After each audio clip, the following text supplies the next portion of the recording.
Hello, beautiful people. Hello. How are you doing? Get out. Bow, Mama.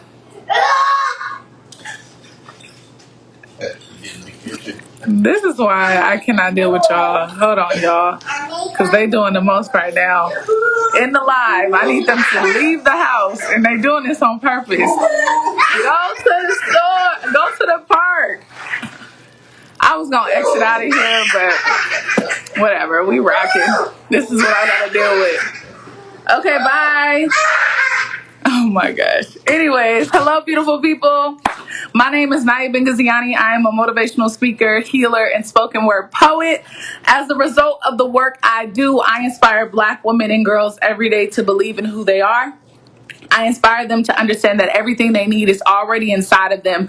All they have to do is activate it, apply the activation, and watch their light shine brighter than they ever knew. Okay? As a result of the work I do, I let women know that all they need, right? Everything they need is already inside of them. Everything. Their beauty already inside of them. Their purpose already inside of them. All they got to do is unlock it. So I'm excited about today. Okay, I'm excited about today. Protect Black Women Part 2. If you did not see Part 1, definitely go to my IGTV after this live and check it out. We're going to go deeper today. Okay, the Google, my fingertips. I'm telling y'all, I've been researching all the things because I'm like, okay, we gotta talk about it. Okay, we gotta talk about it. We gotta talk about it, and it's gonna be good. I got my fan and everything. I'm ready. Hello. Hey, Hey, hey. How is it going? It's pretty good. It's going good. Look, she done put her glasses on. She ready. She ready. Yes. Yes, I'm hey, excited. sis, I miss you. I'm excited. I know. I feel like we ain't talked a heck of long. Oh my goodness. Okay, so where is? Hold on. Let me send it to her because she be busy and she be forgetting. Let me send it to her. Okay, I just sent it to Sister Safari. Hello, beautiful people. Hello, everybody watching. So first we're gonna start off with some introductions and all the things. And after we do introductions, we're gonna get into the nitty-gritty of all the things. So I'm going to pass it to Sister Kai to start us off. Just give us an introduction. Who are you? What is the work that you do? And yeah, just give us an intro to you. Good evening, beautiful people. I am Kai Kelly. I'm a speaker, an author, published author of the book Love Kai. It's available in the link in my bio. I'm also a mom. These two sisters, these are my sisters. I love them dearly, like family, and I'm grateful to be here. Yes, yes, yes, yes. Yay. And hello, everyone. I am Kel. I am a licensed educator. I'm a personal care advocate, and I'm the CEO of Shea Butter Shawty, which is a skincare brand. We make all natural products derived from shea butter that promote physical, mental, and spiritual healing. Sorry, not healness. And I am a mom as well of two beautiful babies. So I'm just excited to be here with all these beautiful Black queens. This is awesome. I Yes. shuck it, duck it now. Look how she just popped on here all like, yes, I'm a model. Yeah, Yes, this come fool. on. What's up, Microphone. y'all? Can Hi, y'all hear Sister me? Safari. Shoot. Y'all lucky I don't look like my day because my day has been long. Well, you glowing. Okay, you look good. Give us your introduction. Tell us about all your businesses. I am a healthcarepreneur, a Yes. mommy, and a senior care advocate, um, inspirational entrepreneur.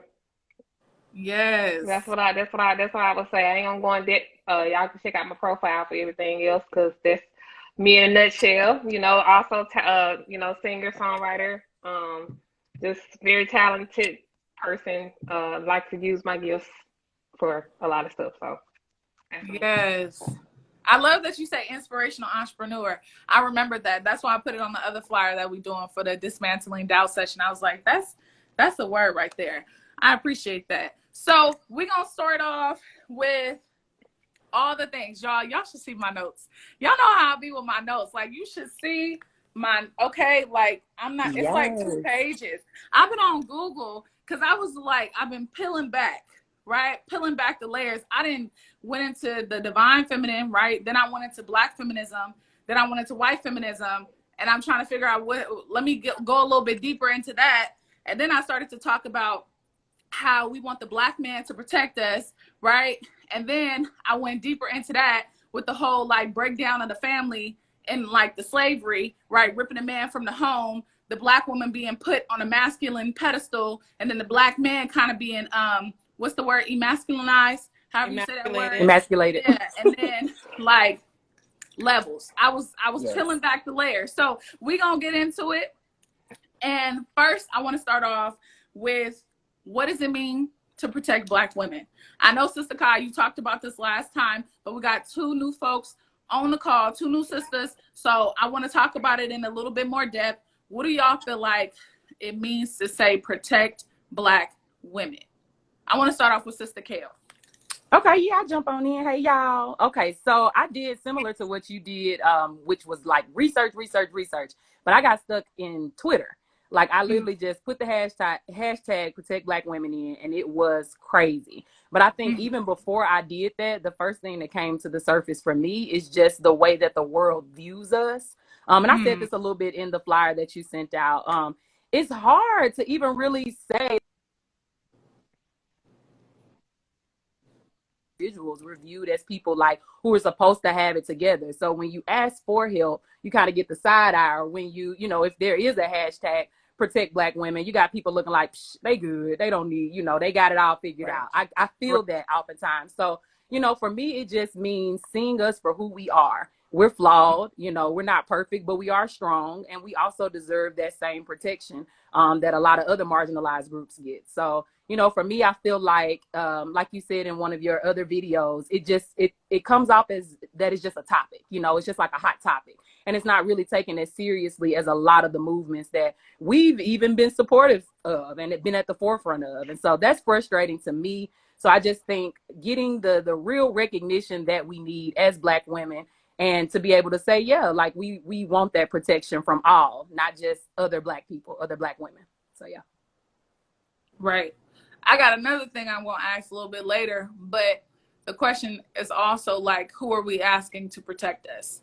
Right. I want to talk about that because that was something that I went into depth about, because I kept on writing my notes and I'm like, I just don't, we're going to talk about it. But yeah, we gotta address that, because it comes back to the whole seeking validation, right? Not just from other people, but from the dominant society, more specifically the white man and the white woman. But we're gonna go deeper.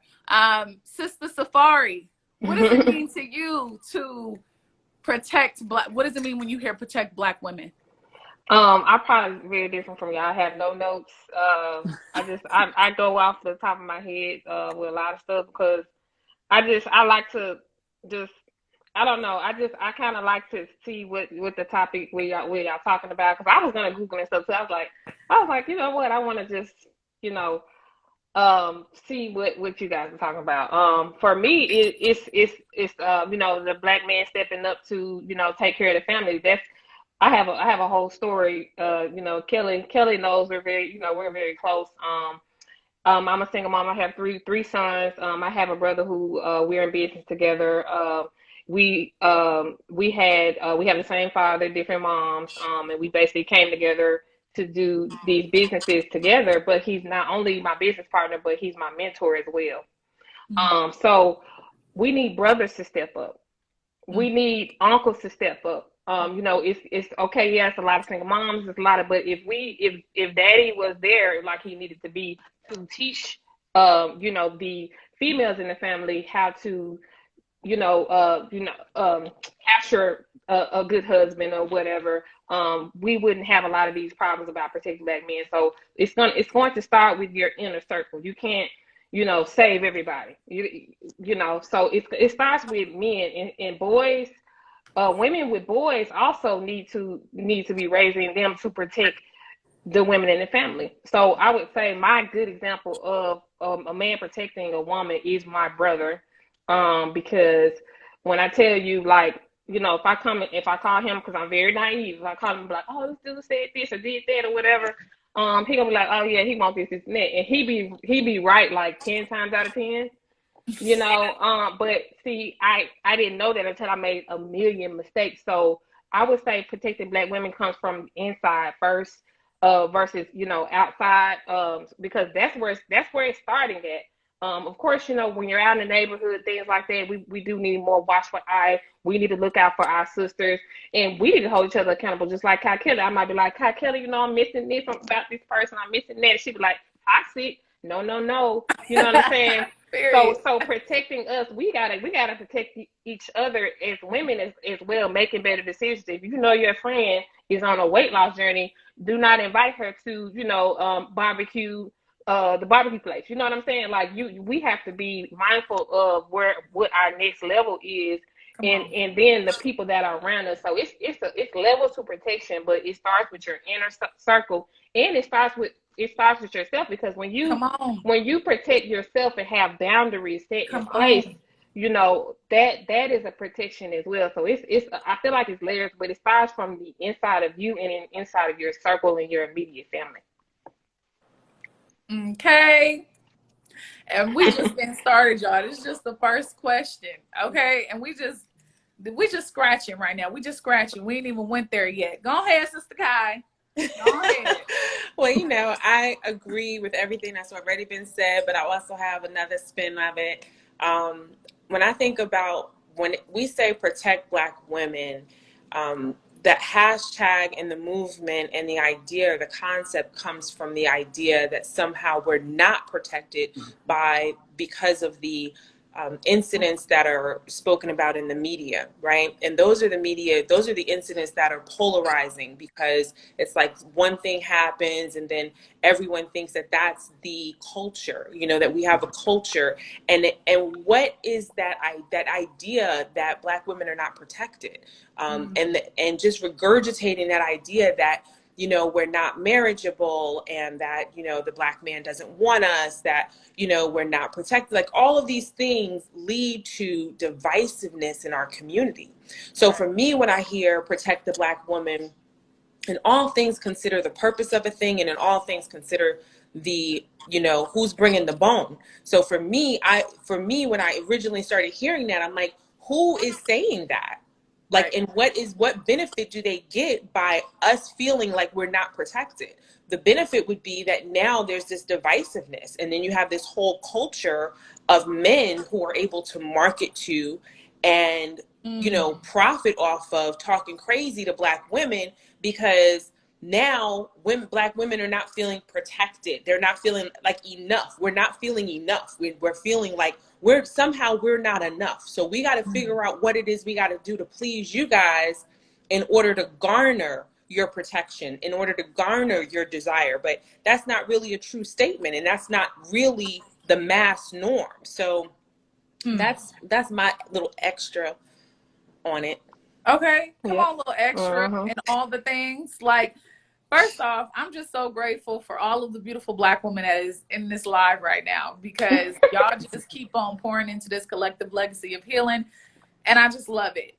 And because I love it so much, I'm gonna tell all the viewers that I appreciate you here as well. And don't be stingy, okay? Share this live to other Black women and maybe some Black men, because they can probably get some jewels from this as well, because we're gonna go deeper and we're gonna talk about it. So share it out to at least 5 Black women or Black men or both, and bring them into the space, okay? So my next question, which is something that y'all already talked about, Sister Safari and Sister Kai, is how do we take responsibility as Black women in this conversation? Is it our responsibility?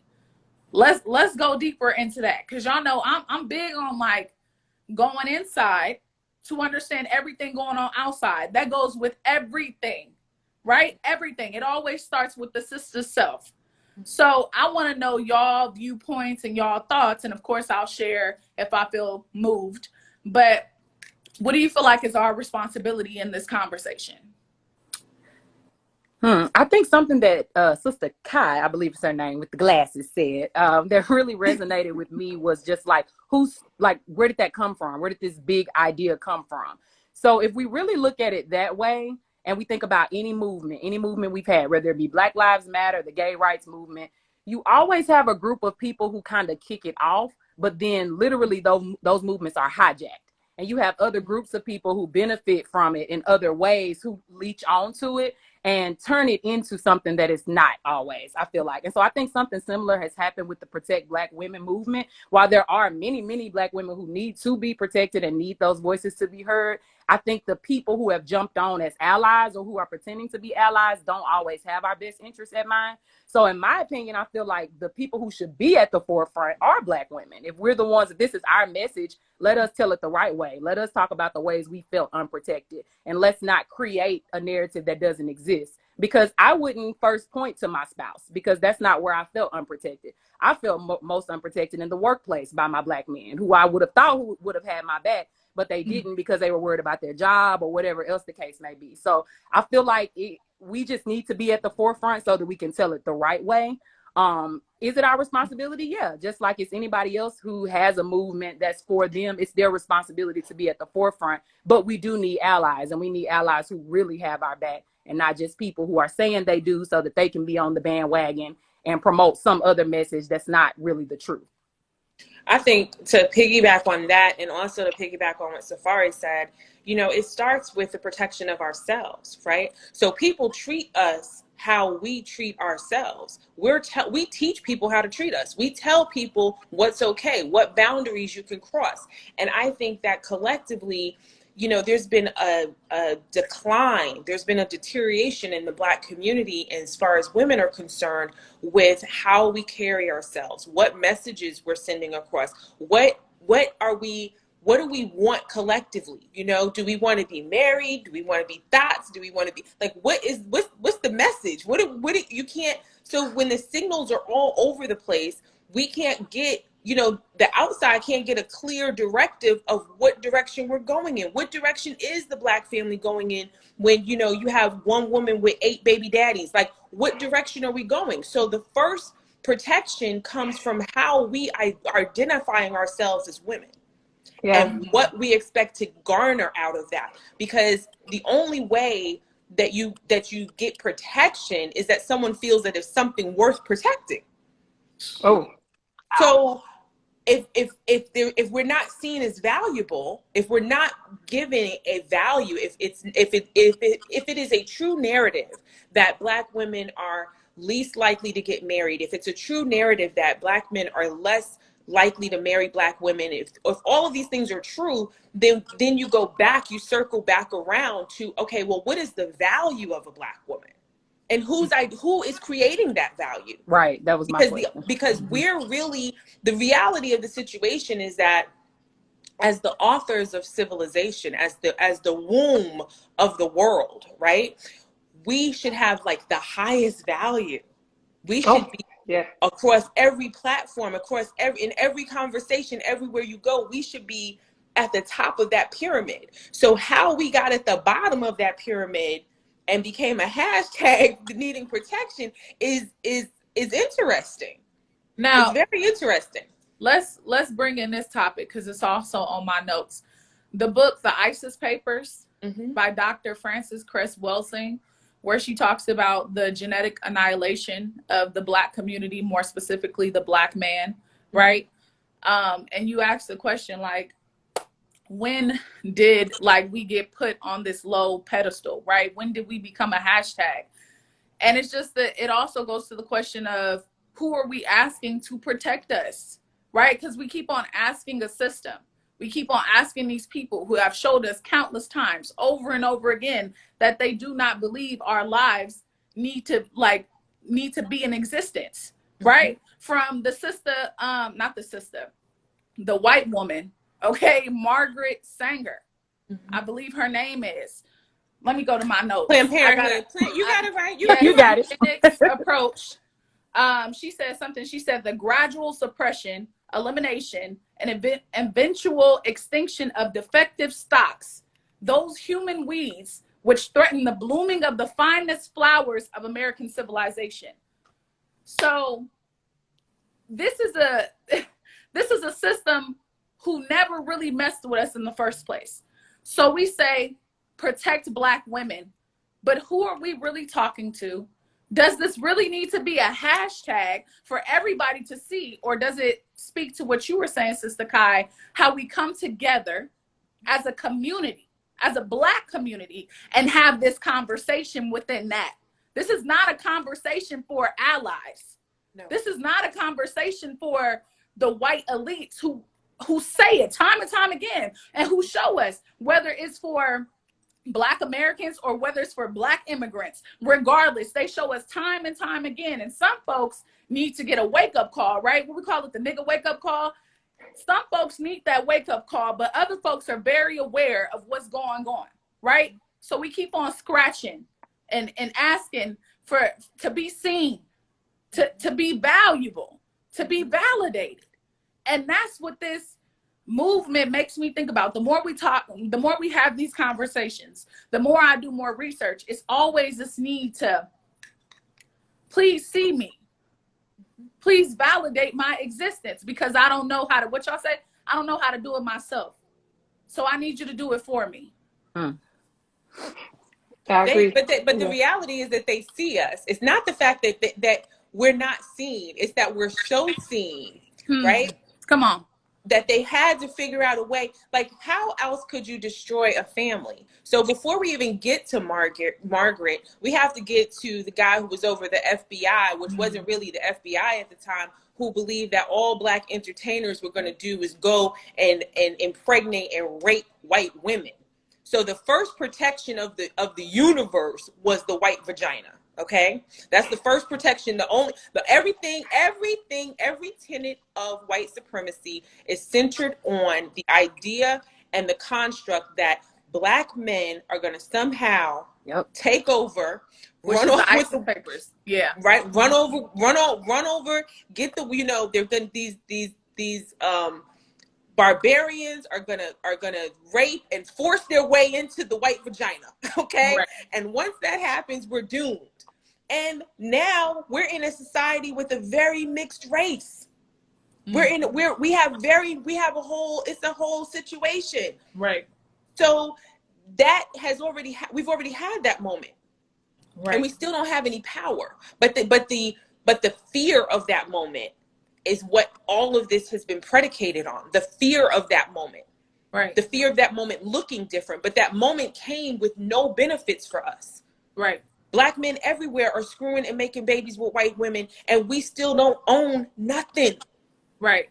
We don't got a bank, a hospital, nothing. But we also got Black women out here making babies with white men. So it goes both ways, right? And yes, the Black man, he got the semen, he got all that, but it's accountability that needs to be held on both parts, right? And then we're not going to get into the whole interracial dating. That's a whole different situation and a whole different conversation. But if we're talking about building up the Black family, and we also talking about protect Black women, it's like men are saying out here still saying that they don't mess with Black women, right? Some of them, not some, but not all, saying that they feel more comfortable with white women, this and that. And then all of these stereotypes and all of these labels are still being spitted out. But you got to also ask the question. It's always what you said. Who told you that? It always comes back to that question, right? Because like we said, there's something that is like the start of something, and then it also gets jumbled up. And like I always say too, they are like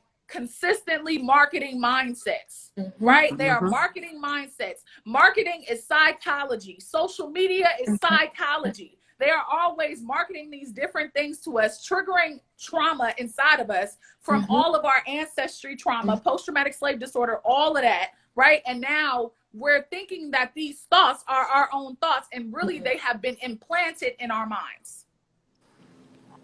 Yeah.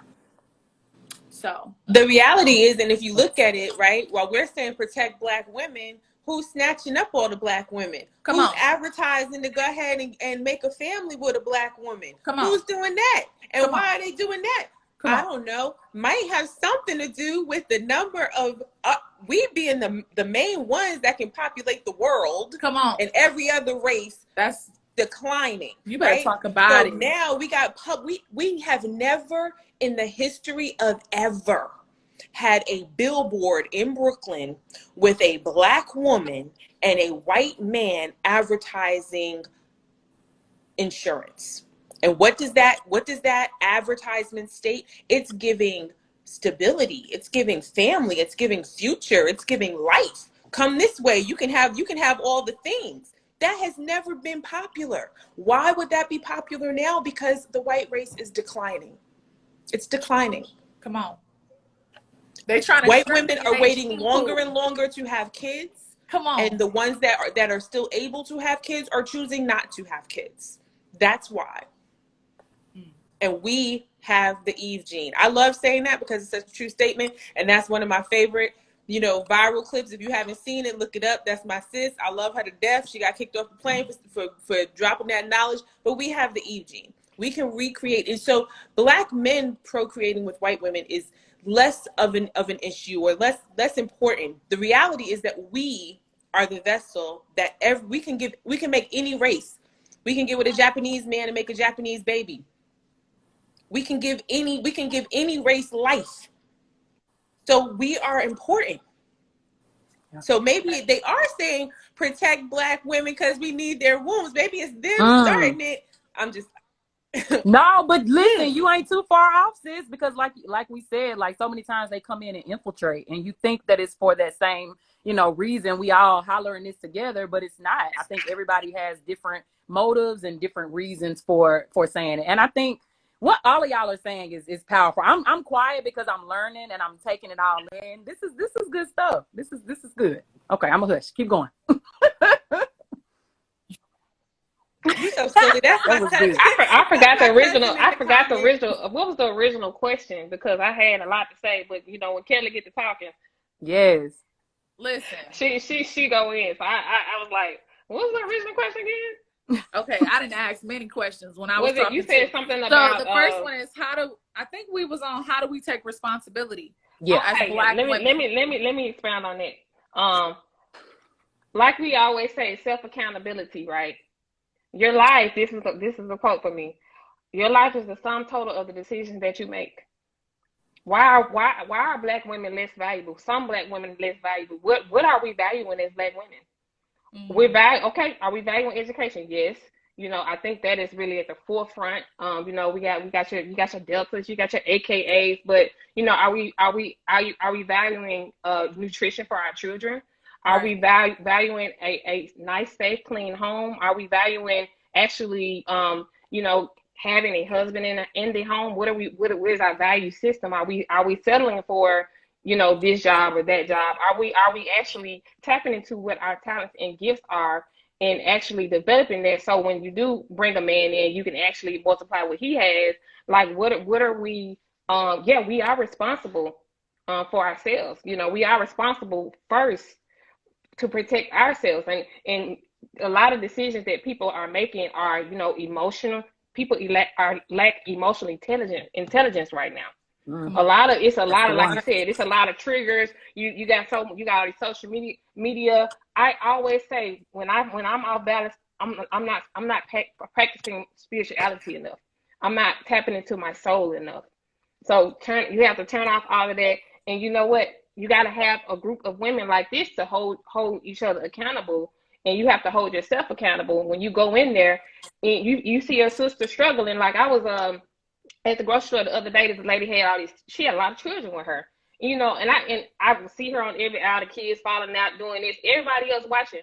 One of her kids ran off and she had one baby on her hip, two in the thing, so I ran after the baby, grabbed the baby, and I helped her while she was in the store, and she started crying, and it's just simple things, but I don't know her story. I even offered her a ride home. She didn't even have a car to put all those kids in. It's simple things like that. But a lot of us are stuck. Let me say it, in victim mode. Come on. You better. I'm a victim. Oh my gosh, I'm gonna cry. I'm just so sad. I'm just this and I'm that. And I can't. Nobody can save me. Nobody loves me. Nobody likes me as a Black woman. And you hollering at her.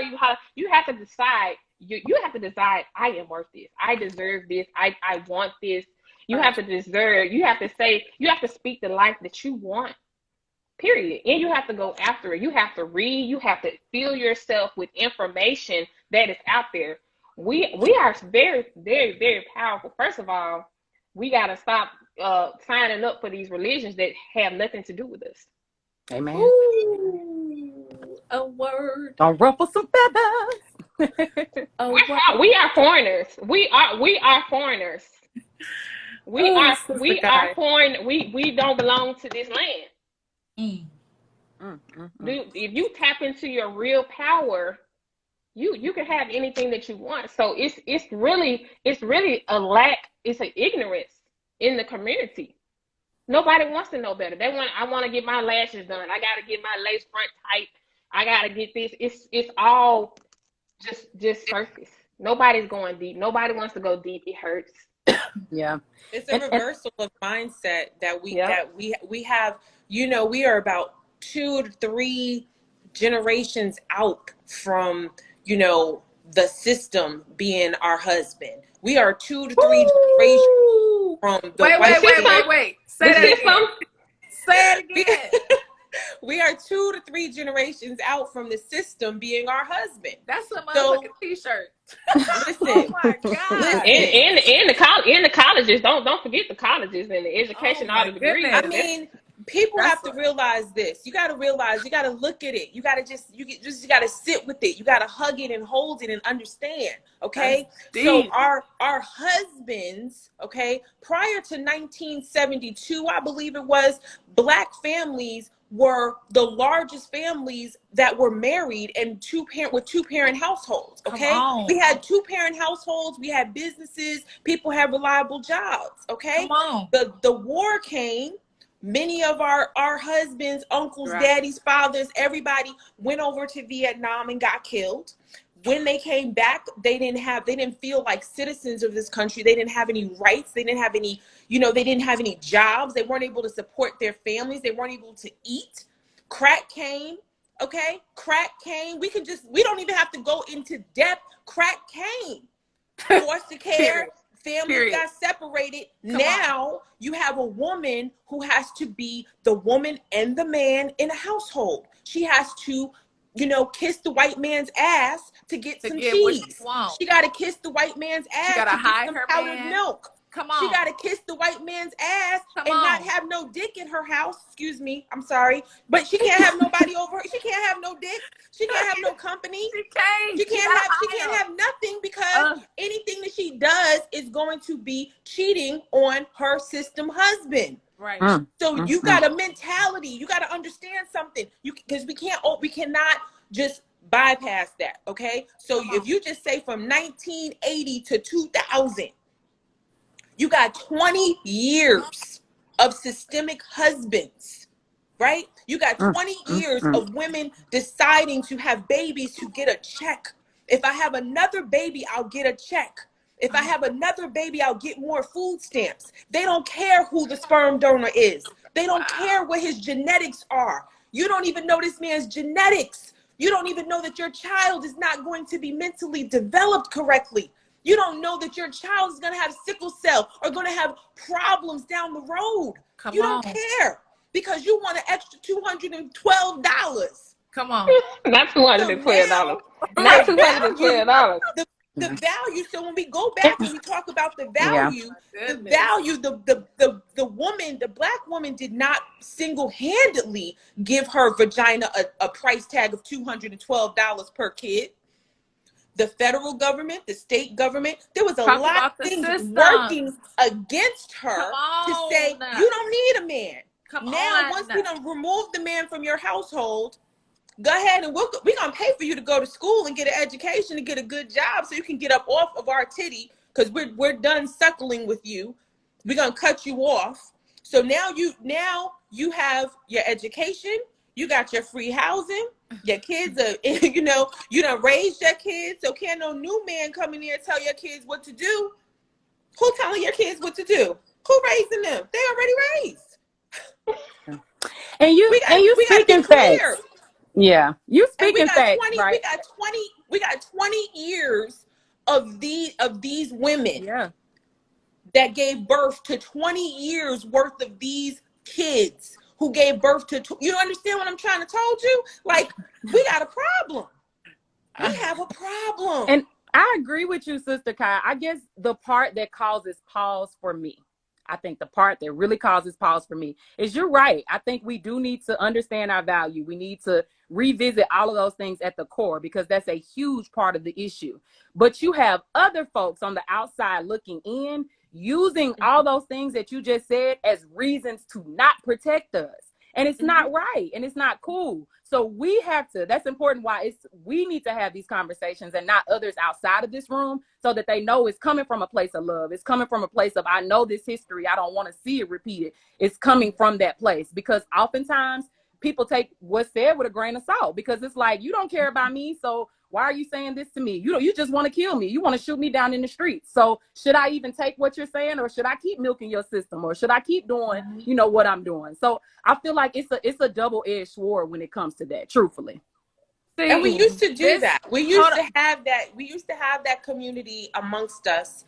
But it got so competitive. It's so competitive. So like the fact that four of us are able to talk and dialogue and build and have this moment, like this is rare. This is a gem because we have gotten away from the ability to have these conversations in our own spaces. Right. Have these conversations, be able to redirect, be able to say, nah, sis, don't do that. Don't go over there. Right. Danger.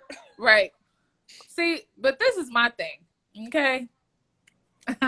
This is my thing. So, I want us to get to a space where we can, not even think about allies when we're talking about our community. That would be my dream. Because I feel like we're so busy thinking about everybody else, even when we're talking about our healing, our issues, we always feel like, what did we say last time? That we have to prioritize other people and think about other people, that we can't really get to the root of what's going on. We can't even figure out strategies, solutions on how we can build our community up because we so focused on everybody else and their opinion about what we got going on. That's why I keep on asking the question, who are we asking to protect us? That's what I keep on asking. It's the black man. I mean, it's the black man. But the black man is an ally. Is he not? No. But this is not. He is an ally. He's not a black woman who's being protected. But this is what I'm the saying. thing. We're asking the black man to protect us. That's what I'm saying. Yes. That's for black women. For black women. I agree with that. And we also have to understand that we keep on saying that we need to see ourselves as valuable as black women, right? Mm-hmm. That's what we're saying. Now, we also have to collectively, as a black community, see ourselves as valuable so that other communities know what time it is. Mm-hmm. That's what I'm saying. Because we keep on saying, protect us, protect us, protect us. I don't care about nobody else right now. Mm-hmm. For too long. Yeah. All my life, I was told to care about other people other than my community and other than myself. So what I'm saying is, yes, we want the black man to protect us. And yes, we're going to have that conversation. And also, my black man protects me. So it's some, but not all. Right? And exactly. It's some black men out here holding it down for the community. Mm-hmm. Right? So that's why it goes back to the question Sister Kai asked. Who started this conversation? The last title of this conversation was who started the Protect the Black Women movement? Because just like with any other movement, like you said, Sister Kale, it gets hijacked, right? Mm-hmm. But then let's say it like this, because sometimes it don't even get hijacked. Sometimes the people who start the movement got paid by the white people to start the movement. That's exactly. Come on. That's what's really happening. Black Lives Matter. Mm-hmm. Okay? Yeah. But if you trace the money, you got to follow the money. If you trace the money, you will see that. But that's just my feelings. That's just how I feel. And you're right. I think you're right. I guess what I'm really saying is what causes pause is because we're putting all these markers and we're talking about all these things that have changed. Does that then mean that the black woman is not worthy of being protected because she got all these baby daddies, because she's using the system, because she's doing these things? I don't agree with that. I do think that there are things that need to change, but that should not be a reason why me or any other community should say that the black woman shouldn't be protected. Those reasons should not be. And I If that think makes sense. that's why it's on us to come together and to not say that this sister doesn't deserve to be protected, but to say, sis, let me give you a different understanding of thinking, and maybe you can rock with it, maybe you can't. But that's why these types of spaces are important, to expose certain levels of understanding and knowledge and wisdom. We have lost that connection to our elders. We have lost that connection to this type of sisterhood where we can have these conversations and actually build in a way. Like Sister Kai and Sister Safari are older than me, right? And I'm always rocking with them. I'm talking to them and I'm learning stuff. Yeah. I don't feel like I have to compete with them because I feel like they give me different levels of knowledge when I need it. And then I go research and learn for myself. That's power. That's the village. That's community. That's what we need to get to. Well, the That's first the thing is, what solution. somebody said, whoever inspired her is, they said a different mindset. So what I was going to say to Safari, because, you know, she is a multi-business owner. You know, one of the first things for business is that you got to change your mindset. You can't have, and if we look at our relationship in our community like a business, the mindset has to change. We can't get to where you want us to get to because the mindset is not there. Just like somebody said in the comments, stop twerking at protests. Why was that even a thing? How are you fighting for justice for Breonna Taylor, for George Floyd, for anybody else that's got shot? You know? And you out there twerking and doing the electric slide with the police. And expected to think, and you think that people are going to see you as valuable or see you as important or anything like that? Right? No, they see that this is entertainment. This is a joke to you. Yeah. This is a joke to you. I had a question, and I was actually watching the speech today. They don't have the whole speech. I couldn't find the whole speech. But basically, the Protect Black Women, right? Does that phrase remind you more of I have a dream speech or the mountaintop speech? That was my question.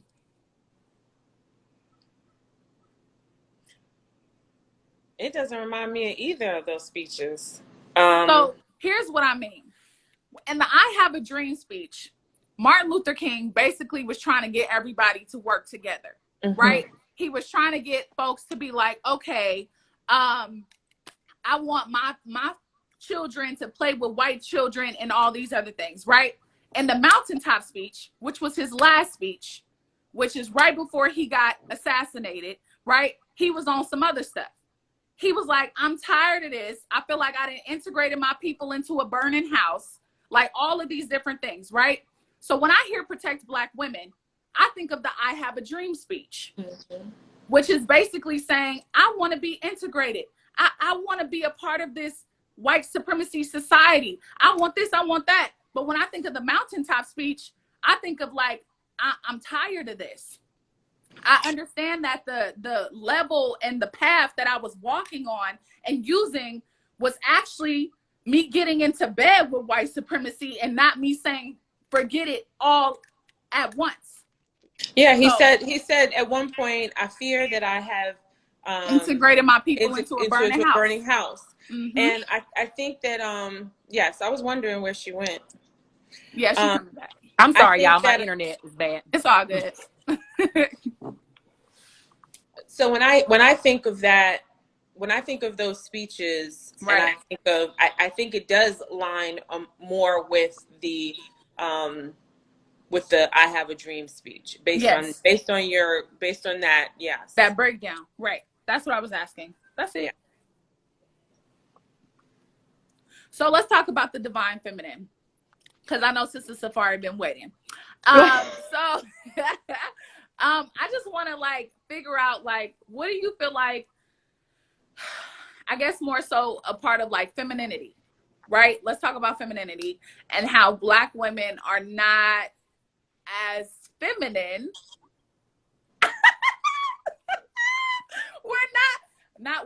But Black women, some but not all, are not as feminine as we used to be because of lineage and because of, trauma, intergenerational trauma, the system being our husband, as Sister Kai so beautifully articulated. So let's dissect it. How do we get back to that divine feminine space, and how does that have to do with protect Black women? How do we get back to it? Mm-hmm. Feminine, the divine feminine, you know, it's a lot of things. First of all, you know, intuitive medicine. That is what that's what I feel like your intuition as a woman can protect you. Mm. That's deep. But you can't get to that if you don't know yourself. You can't get to that when you're in survival mode all the time. Come on. You worried about this getting paid, that getting paid. You know, your nervous system is never settled. Come on. That's connected. All of that is connected. Your brain, everything is connected to that intuition. That intuition is the feminine. It is the divine feminine to me. Wow. Because that intuition can protect you and your entire family. Mm-hmm. Even the kings, it can protect them as well. I can talk to my brother and he can say one thing and I have a dream about it because I'm so in touch with my intuition. I have the answer for him the next day. Mm. Have I always been that way? No. But once I said, you know what, enough of what's not working, Right. the religious things, the bad food, you know, you have to do a detox of everything to actually get into the feminine, and you have to submit to something. So you have to submit to change within yourself. You have to submit to a mentor. You know, even if you don't have a mentor in your life, you know, if you follow, you know, Oprah or whoever, you still have to submit to the message that they're giving in order to say, how does that resonate with me?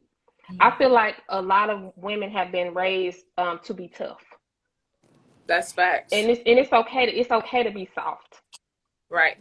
It's okay to be soft. And I say this all the time. I'm the opposite of independent. I'm interdependent. Mm. I need my circle. Come on. And that's it's a couple different people. So it's okay to ask for help. Come on. That brings the feminine essence out. I can do this all by myself. Forget you. No, I can't do it. Right. No, Facts. I can't. I know. Come on. I don't want to do it. Do we have to sometimes? Of course.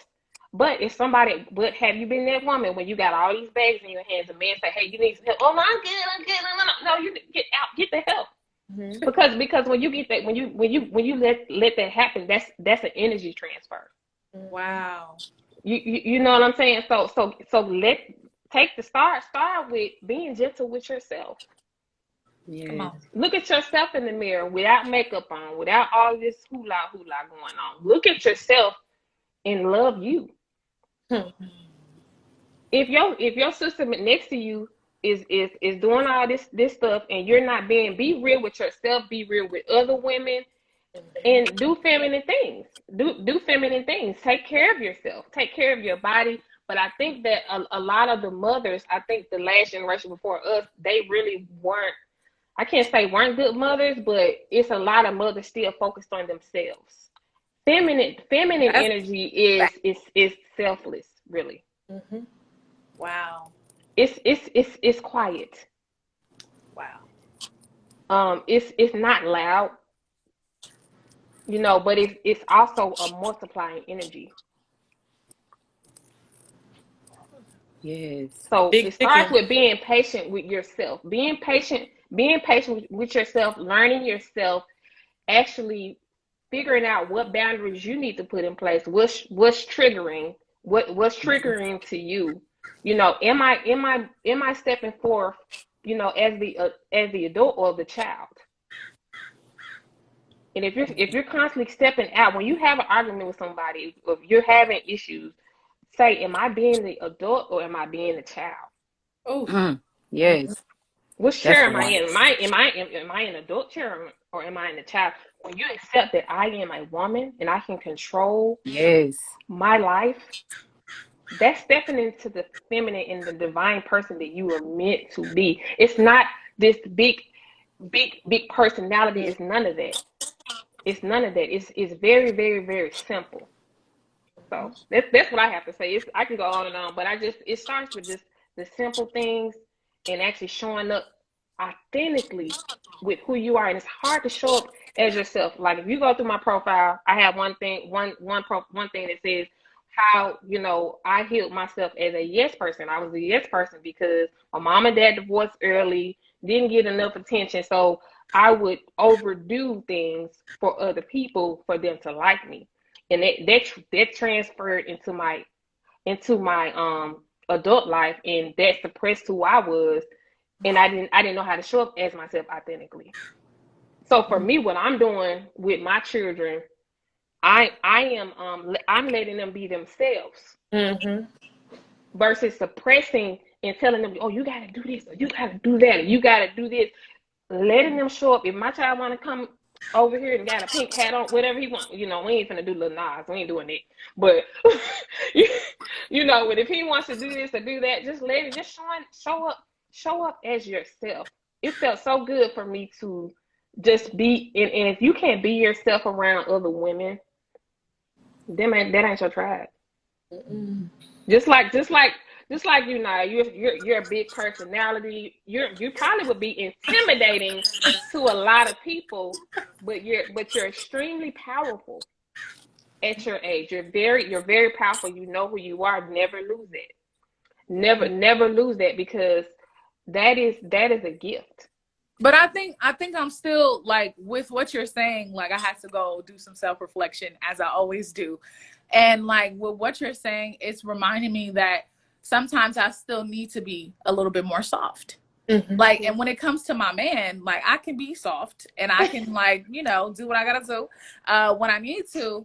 But like, there are moments where I had to learn how to say, okay, like, sometimes you just gotta be quiet, right? Sometimes your voice is not necessary. Just because and you can probably be very beneficial to this space, it doesn't mean that these people deserve it, or it doesn't mean that your energy needs to be shared right now. So as like a woman who is working on it and who is still growing into herself and understanding who she is, I just want to put it out there for other women who feel like they are like a big personality and they have power inside of them, to understand that, like, it's a journey, and I'm still learning myself to access that softness. Because guess what? I was raised by a single mother. And I love that you said, Sister Safari, that a lot of young women were raised to be hard or tough, because my mom did that subconsciously, right? We don't really say that. Like, single moms, literally, as Sister Kai said, are trying to be the mother and the father. They're trying to make up for what the father is not there doing, right? So they feel like they got to do all this extra stuff. And then they got what's going on outside of the world that's like weighing on them. You are their only source of control to a certain extent. So they're trying to get out their anger and control you because they can't control the world around them. So subconsciously, my mom was trying to heal her little girl on the inside. And she was trying to control me. And that aggression and that abuse, she projected it. Then she attracted it with the relationships that came into her life. 3 back-to-back abusive relationships, physical, emotional, mental. Then she also attracted it by giving that to her first daughter, some of which her son, but he got taken away from her. So she had to really think about life. She was blessed to not have me taken away, right, for all that she did. So there's a lot of like trauma that is under all of this power.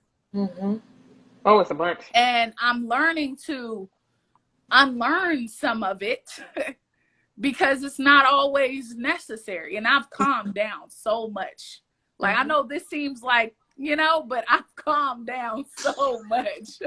But like, I'm just grateful to God for just exposing me to the awareness and the understanding that it takes levels, and it takes like check-ins with self to say, sis, it's some things you gotta shift about yourself if you really want to become the woman that you are destined to be. Yeah. So, and it's a process. It's going to be, I think that people think that work is like homework when you were in school and you did Right. it on Tuesday, you turned it in on Thursday, you Right. got that grade, and that's Right. that. No, you're gonna constantly have to work. You're gonna constantly get triggered. You're gonna constantly have to revisit some spaces that you thought you healed from, that you thought you grew from, that you Come read on. all the books about. Come You on. are gonna constantly have to go back to it Come because on. that's how we are. Yeah. New levels are the best saying. New levels bring new devils. So every time you level up, every time you shed from a level that you have evolved from, something else is going to show up that looks like something that you may recognize, you may not. And Right. that muscle, you know, I wrote a piece today and it talked a little bit about, it had the word muscle memory in there, because muscle memory also applies to us emotionally. Mm-hmm. Right. We will go back to what we remember emotionally. Right. And, you know, I'm grateful when I think about divine feminine, what I think about, you know, I was raised, my dad was the biggest, you know, example of, he was my biggest teacher of how to be a woman, of how to be a lady. My dad was very big on you being a lady. Ladies talk a certain way. Ladies carry themselves a certain way. There's certain things that ladies don't do. And that's why men in the home and men with their daughters, men are so important, Ooh. because it's the father. It is the father, in my opinion, it is the father that really, really prepares his daughter for relationships.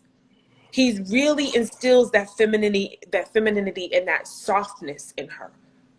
My dad made sure I knew how to walk. He always had me in a dress, a skirt. This is how you put your outfit together. This is how you put your shoes together. Like, he was big on that. And it mattered. It did. These girls, I feel like so many young girls now, they're not, you know, the class of life has just got just the class of it. You know, when I was a young girl, I could look up to Diana Ross, and she would come out with her big hair, her big gown, and her big energy, and just take over the stage. Now all you get is It's a just big boobs, big butts. Now all you get is a bodysuit and some glitter. Come I'm on, like, come on. why do I see a vagina? What is Right. happening? What is going Where's on? the mystery? So I think divine feminine, like, it can be something as simple as putting on a different type of clothing than you would normally wear. So I know that a lot of women have, you know, they're surviving sexual trauma, or they don't relate to dresses, or they don't like dresses. Wear a skirt. Not a skirt. You know, Where do you find skirts? Sister Kai, not a skirt. well, I mean, wear a dress with some shorts under it. I know, but like, I ain't heard that word in so long. A skirt? You can't say skirt? No, yes. I feel you though. I'll run in running dresses, and they have shorts underneath them. I thought it was still called a skirt. I don't know. I mean, No, it is. I know the word, but I'm just like, I haven't heard it in so long. I was caught off guard. Well, that's my, you know, when Safari was saying, it reminded me when she was saying, you know, the soft, because my grandmother, the women in my family, I call them big chicken women. So they were from that time of making sure their husbands had the big piece of chicken. You know, his plate was made, his food was covered, his drink was in the refrigerator, and that was just that. And whatever time he came home and ate, he ate. You know, wasn't no lip, wasn't no back and forth. You know, these dudes can't come home 7:02. Okay, it take 30 seconds. It take 32 minutes to get home. Why are you here 4 minutes late? Like, they didn't have that energy. And I think now, because women are so empowered financially, they think that financial power is equating to equality, and it's not. Mm-hmm. We're not equal. We're never going to be equal. I don't want to be a man. I don't want to do what a man can do. I can't do it. I don't don't wanna have do time it. for it. Yeah. And we have to stop. We have to have real talks with ourselves, and just be honest and say, and enjoy. And I think the more we would enjoy being a female, like, imagine just enjoying being able to be a woman, right? Just be able to carry your purse, know that you're safe, know that nothing's gonna happen to you, know you don't have to pay for nothing, know that everything's Woo. paid out for you. Just imagine just being able to be a woman. And I think that women have, because of the lack, so because there's been a deficit, right? So there's been a deficit of men behaving in certain ways. Women have said, rather than have the rejection or deal with someone not doing this thing, I'm going to make myself act like I don't care about that anymore. I'm going to make myself just cover the gap of that. But it's okay to lean back and be a woman and say, no, I'm not going Dutch. No, I'm not paying. Like, it's okay. It's okay. But okay, And that's all how right. we get our power back. This is we need to bring in this conversation now. Let's get into the Black feminism. Okay, and let's bring in the feminism, because I think like that's also a part of some of the ways how women have like detached from femininity. We call it feminism, but really it's this whole want, like you said, Sister Kai, to be equal to the man, right? We want to be equal to the man, and then we talk about patriarchy, right? But the hierarchy of patriarchy is the white man. But we always put Black man at the top of there when he does not belong there. And like, we don't really go into that. And we talked about this a little bit last time, right? The whole quote unquote privilege that they say that Black men have because they're men, right? And then you bring in the conversation of intersectionality, right? So it's just all of these different things, all these buzzwords. And these are some of the reasons why women have this whole mindset of INDEPENDENT. Do you know what that means? Right. So like it's been shared in music. It's been marketed. The mindset has been marketed, and people have latched on to the mindset. The trauma has been triggered. They have accepted it. They signed that spiritual contract, and they said, this is exactly who I want to be. She got her own hot car. She got her own. You got to finish the song. You a bad one. Hold on. If you ain't on, sit down. If you ain't on, sit down. If you ain't on, sit down. If you ain't on, hold on. Aren't those things that us responsible adults have? Right. Yeah. Isn't that what a responsible adult is supposed to have? Your own car, your own place, your own. If you're single, that's what. So feminism was for white women. Exactly. They went back in the house. They started up, and then the Black women joined in, and they went back in the house with their husbands. We still out here doing it, looking crazy. And they did it at the height of the civil rights movement. So just took all our was a glamour. and then they out here taking the husbands and everything. So we gotta get back in the house. Come on. Yeah.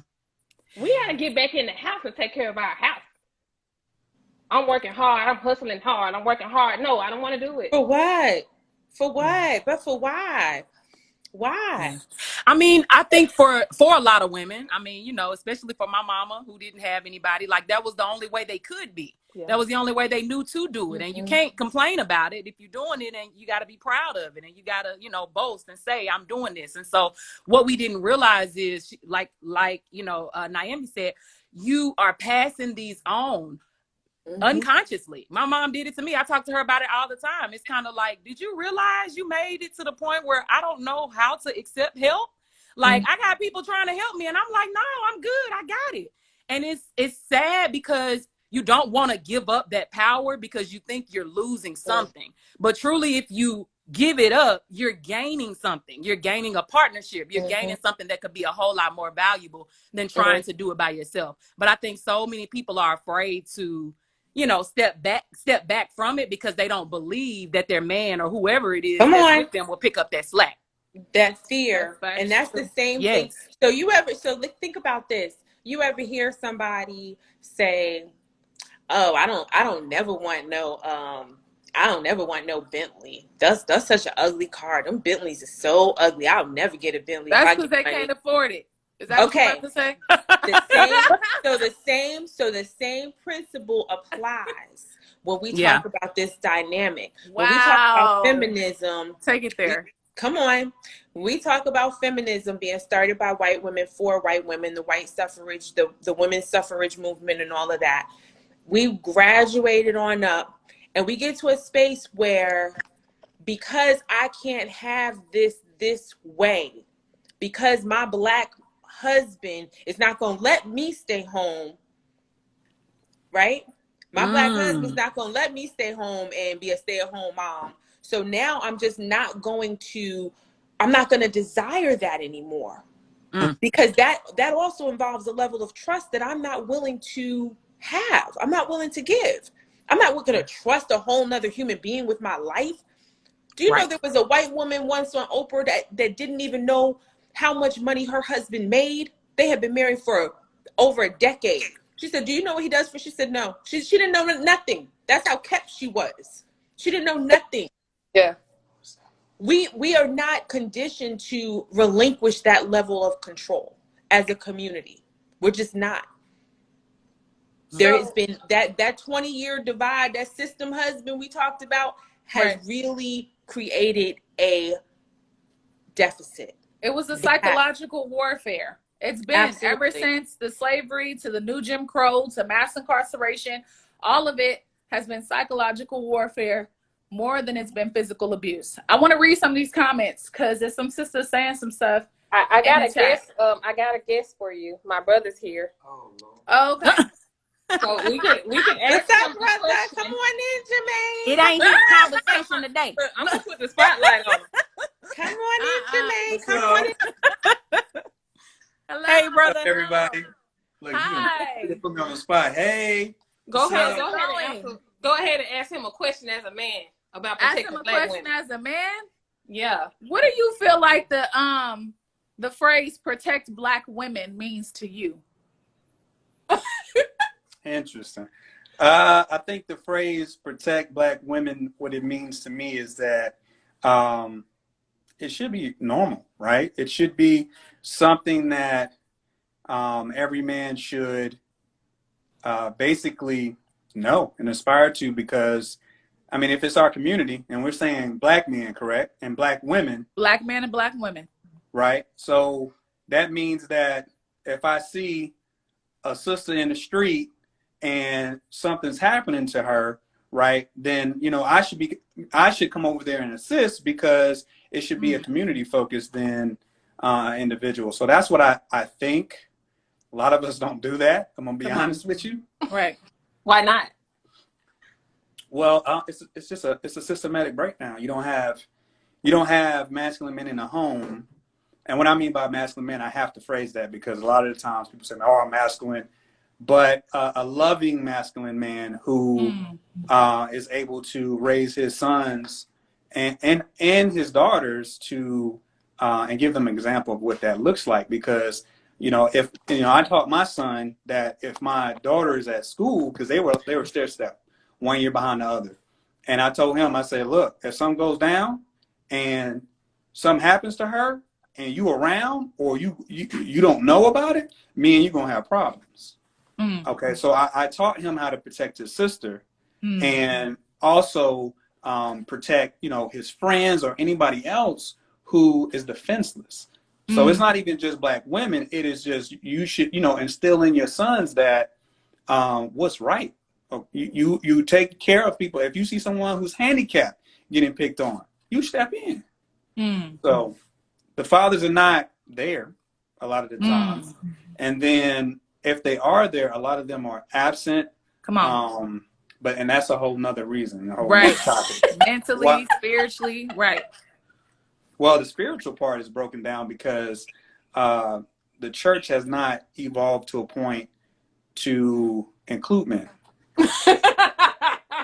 At least not straight ones. Come on. Yes. Wait, say that again. He said the church has not evolved to include men? To include men. Masculine men, because when a man who holds king energy comes in, he's gonna bring structure. So he's gonna ask questions about why you have this building fund that's been 5 years and I don't see no building. Come on. You know what I mean? Come on.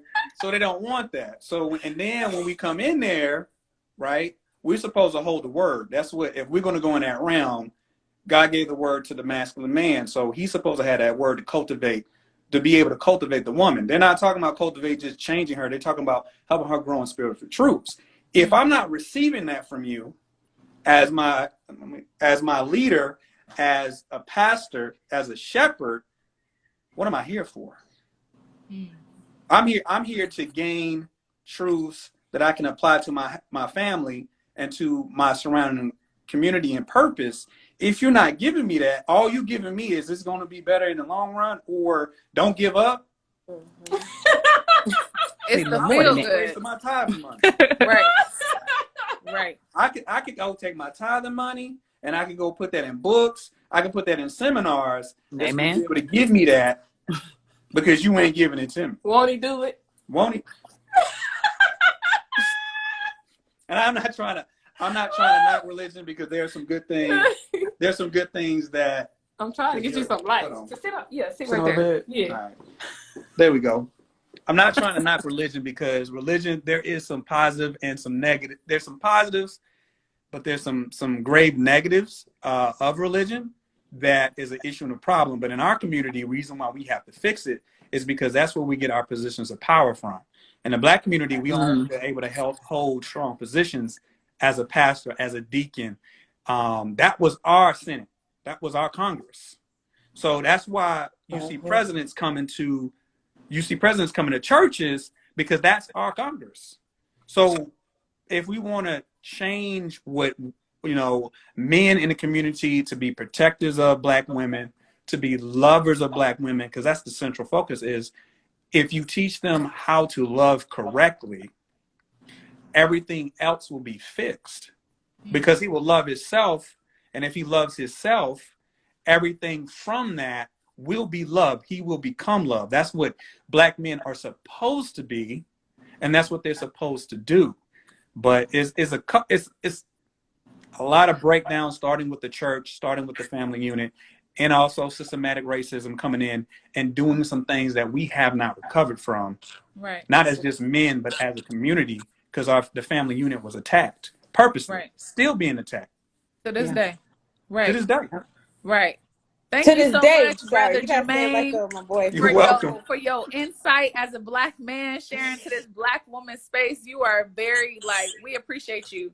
I appreciate Thank you. it. Yes, of course. And somebody said in the chat, well, I had a couple things I wanted to point out. So the first one, y'all got a lot of comments on here. Y'all feeling it, huh? The first one was, this is beautiful. You ladies are from a younger generation, but honey, y'all are dropping gems. I just wanted to read this one because Sister Kai is seasoned, y'all. She got that wisdom and she got the experience to go with it. So I just wanted to say that so nobody got it twisted. Also, but I don't feel safe being a woman, let alone a Black woman, to still not have equality on both ends. Y'all got anything to say about that? Because it stood out to me, and I didn't want to just leave it like. Can you read it again? What about equality? It says, but I don't feel safe being a woman, let alone a Black woman, to still not have equality on both ends. And I think something that automatically goes off in my mind is the word equality, right? Because it's like, what is this need for equality? Like, what is that going to do for you in regards to your safety? I think that's it's not gonna do anything.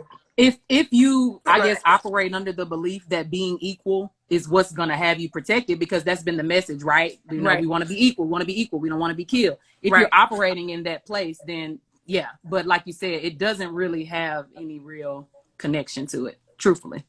Right. We can't have equality. We can have equity. Equity, come on, that's my word. That's my word. We can have equity. We can't have equality. Yes. As a woman, period, globally, you're not safe. Women globally are not safe. That's a real statistic. But as a Black woman, we're never going to be equal to a man. So people say, well, I want equal pay, or I want equal rights on the job, or I want equal. There's nothing equal about anything, because you ain't supposed to have, you birth people. You're not supposed to be at the job with the man. Why are you at the job fighting for equal pay when you're supposed to be home? Now you got to take time off because the baby's sick. The dad can't stay home.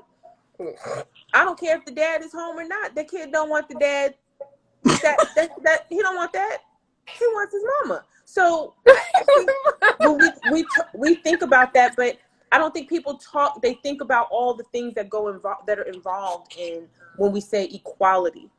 Yeah. Right. Well, every woman, doesn't aspire to be a mother or can't be a mother or, doesn't want to be a wife. So what do you say to those women who If you want don't want to be a equality? wife or a mother, Or you that can't doesn't, be a mother. or you can't, it doesn't change it doesn't change your gender. It doesn't change that you're built to nurture. It doesn't change that.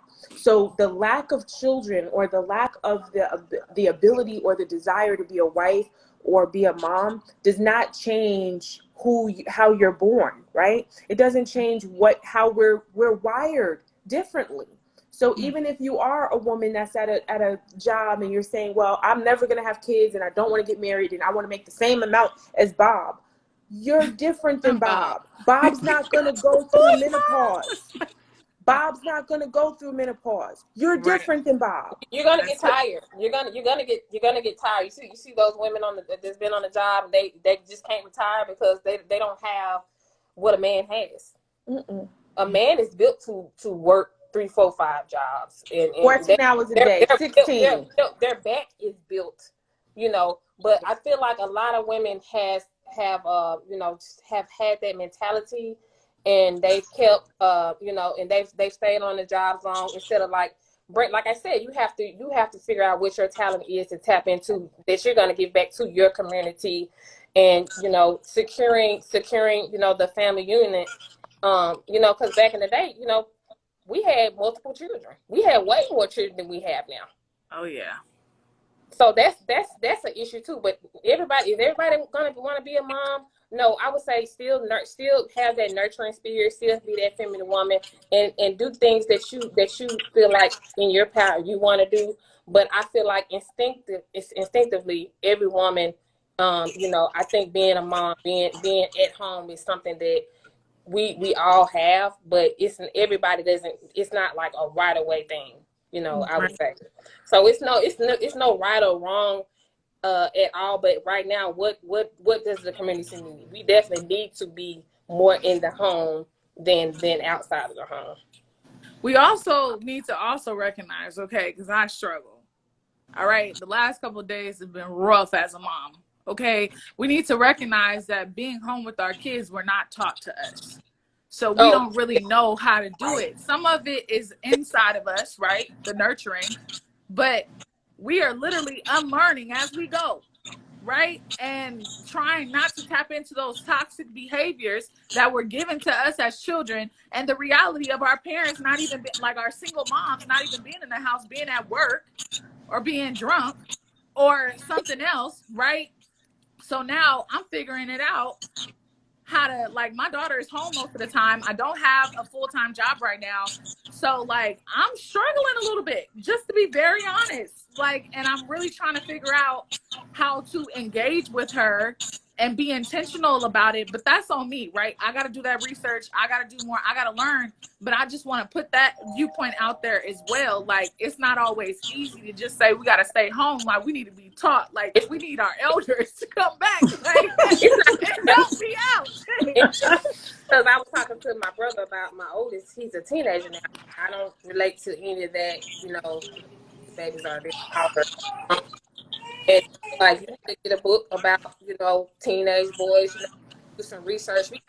We have to really start going after the information that's out there, and talking to a man about you might talk to another mom who you see is a bit successful in its different systems, just trying different things and actually really like interacting. I think a lot of us are used to, like, putting a tablet in front of the kids, turning the TV on.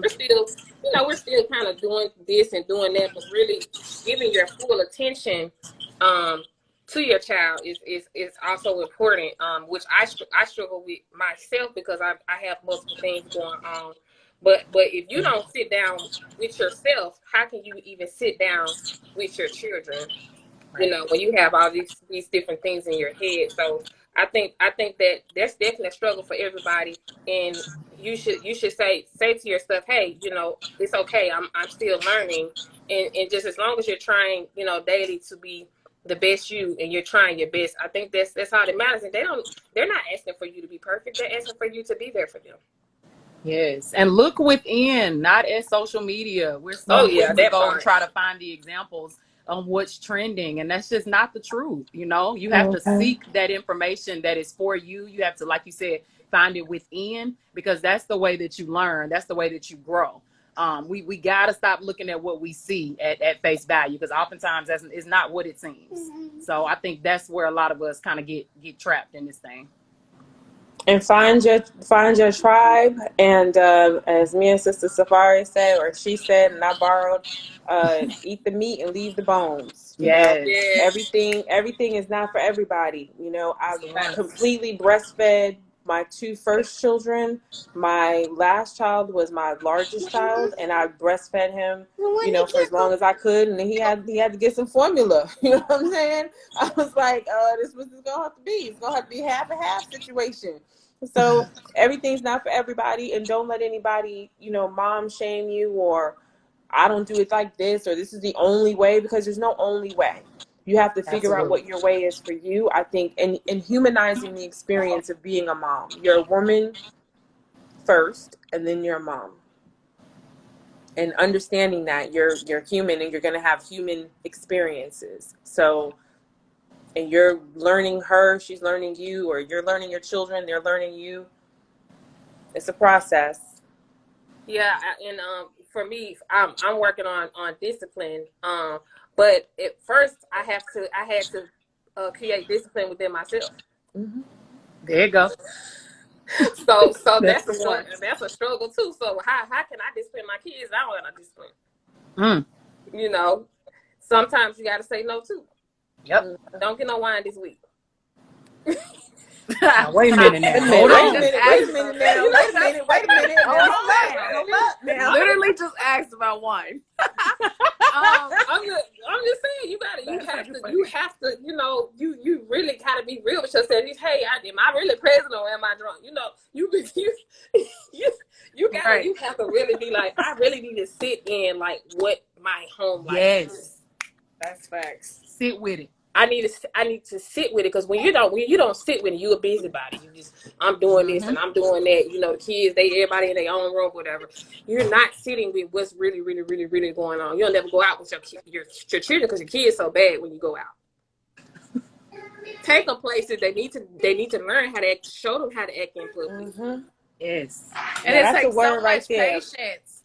It takes so much patience. It's not just a let me yell at you to be quiet. That is not gonna That's work. why it's called That's the lowest. raising. That's harder That's why it's called form right there. The raising yelling is the Right. lowest children. form. Right. Yes. But that's what we definitely default to, because that's what was done to us. Well, I don't know. Maybe I wasn't yelled at, so I'm a little bit more soft. I probably should yell a little bit more. But it's to each his own.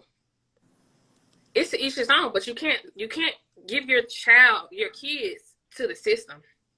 Oh, Man, that's the a one. word in itself, because then you ain't got no control. Now you fighting the system for your, like, literally have personal experience with this with my mom, like seeing the whole like situation with my younger brother, and how my mom fought for like 3 years to get him back, going to court crying that she didn't have access to him, having to have supervised visits.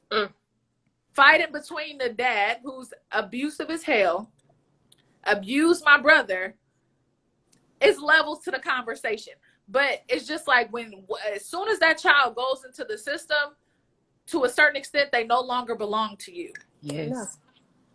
Yeah, and then fighting yourself with you know, I wanna be an actor. I wanna be a singer. When I first came out here, you know, I'm a singer. Like I was doing shows, but it wasn't helping my home life with my child. At the time, I had one child, so I had to say, you know what, this is not the ideal situation for you know, me being a mom. And you have to be real with yourself, and you have to recreate yourself over and over. Ooh, child, that's something that's an unpopular opinion. Yes. Okay, because sometimes we be like, I want to have it all. I gotta live my. You can't. You have And to like sacrifice. Pop that baby out. It ain't about you no more. Yeah. It ain't about. I'm gonna get back to it. I put it on the. unpopular opinion. Listen, you have to Drop make my child. I'm gonna just drop sacrifices. my child off with grandma, Yeah. and my child don't even know me. As soon as you decided to Mhm. open your legs, you Yeah. made that Yeah. decision right They're not she was ready. they're not legacy focused. My brother just said they're not legacy Come focused on. either. Come on. We're not focused on raising children that actually know about generational wealth. We're not creating things for them to. But that's jobs because for we them. don't. That's because certain parents don't know about it, so they can't think about legacy, and they can't think about raising. Now that's some, but not all, because there's some folks out here who are building, but then it's also what we talked about last week, right, Sister Kai? It's also some predators who are wearing this face of legacy, wearing this face of building, and actually are like draining the Black community. Right. So there's different levels to it. And then people who are thinking about legacy and want to like build that generational wealth, they have something inside of them where they haven't yet shifted the mindset. Right. What we talked about, business is mindset, right? Sister Kai, Sister Safari. Like I'm working on still shifting my mindset. And it takes time. So you can't really show somebody all the way what it is if you don't even got it in yourself. Yeah. You can't. You can't, and it starts with you. It starts with them. Everything starts with you. That's facts. Everybody has it inside of them to do the right thing. Because it took me a minute to say, you know what, that dream was when I was singing with no kids. Right. It was the dream really? Was it really my dream? My mom's a singer, so I think it just came. It just laid on me too. You know, like really, what when you have kids, people not understanding. You gotta be selfless versus selfish. You know, you have to be, and that's why it's important for who you have kids with as well. Yes. Because we're holding all of this on top of us. So okay, for us single moms, what should we do? We should make better decisions moving forward on who we choose to be with. Especially who we choose to marry. Right? Unpopular opinion. Well, I'm saying, even okay, you messed up. You got, you know, we've all messed up. And it's women who's got into marriages, you know, who they knew they married the wrong person. But when you know yourself, and when you are in touch with that feminine side and that intuition, you're making better decisions. Right. Also listening to the men in your life who can direct you on who to choose as well. Because if I chose the wrong baby daddy twice, I might not be a good chooser. Your picker's broken. My picker, you got broke picker. I might like toxic relationships, and if the Peter good, I'm really dumb. Not the Peter. I'm sorry. I cannot. It's a distraction. I'm over here. I'm paying all the bills. Like So my brother right here, he helps me with this picking, because I would be over here. I'd be over here, man. But because, I think, because it's just, I don't know. What you do, Sister Safari, is you have detached from your ego. And you have gotten, like you said, more in tune with your intuition. Because most of the time, people don't want to, that's why I keep on saying unpopular opinion, because it always comes back to the ego. Having your pride and not being able to say, like, sis, like, I don't really know how to pick a man. Okay? Or sis, I see the signs. I seen a meme, and it was you like, see the red flag, but they be right. And they waving me in. They waving me in. Right. The meme was basically, it was like this person, I don't know. And then the therapist was asking them, didn't you see the red flags? And then the person was like, I thought it was a carnival. And like, it's just, I thought it was fun. Like, wow. You know, we just, sometimes we don't want to look at them. We don't want to accept them, and we keep going because it feels good, but we know it's not good. Lord. It doesn't really feel good though. Bliss. Okay, Right. I'm just saying. I'm Ignorance just is bliss. saying. If you know some red flags, does it really feel good? Because if you're not listening to that inner voice, it's a little bit of guilt there. It feels good to your trauma, right? Like, I was talking to a sister one day, and she was talking about how she eats vegan food, and she was telling me, like, it's not necessarily that you are craving that crap. It's the bacteria inside of you that is craving it, right? And when she said that, it hit my head, because I was like, hold up. Like, Yeah. so technically, it's not me looking at the red flags. It's my trauma looking at the red flags. And if I'm Pain. My brother said complacent, pain body. Pain body. right? And if I'm pain body. complacent in the trauma, Yeah. then I'm gonna keep on I'm operating in allowing that it. space. Yep. That's that constant work that Kai was talking about. That's that constant work that you have to do Yes. and get back to, because you know, when we enter a relationship, we sometimes we just go blind. It's like you got some blinders on, and you let him drive, and you on the side, you like thinking, you just like, you know, we want to see the best in people so bad. Ooh, like, you like, you know what? We gonna pass it. I ain't worried about that. Oh, he ain't got this. Oh, okay. Well, that's okay. All right, you trying. You trying. You know, potential up to here. And the man passed, and he passed. He's 40-something years old. Ain't got. I'm just getting lit. I'm talking. But what I'm saying is, we know what's right and we know what's wrong. But we do wrong more than what's right, and then nobody wants to be alone. Yep. I think that part right there, and this phenomenon of women letting these men that they barely know, be around their kids, and it's like, well, how am I supposed to meet somebody, or how am I supposed to get a new boyfriend? It's like, every guy you meet does not get to meet your kids. Every guy you want to talk to does not get to come to your home. Like, you got to set some parameters and some boundaries. And it's like, women are so afraid to enforce a boundary that could potentially keep their child safe, keep them safe, right? That it's ridiculous to me. Like, I don't understand it. Like, what are you afraid of? Because whatever's for you is for you. That's right. Mm-hmm. And understanding that your children are a privilege. Your children are a blessing. Your children are a gift. A divine assignment. So that is nobody's right. Nobody has a right to your children because they're interested in you. That's out. They have to earn the right to be around your children. They have to earn the right for your children to watch a movie on the couch with them. That's not cute in the dating stage, having different Bob, Tom, Chad, Brad. Come on now. Bobby, Tyrone. Okay, tell Tyrone to stay at home.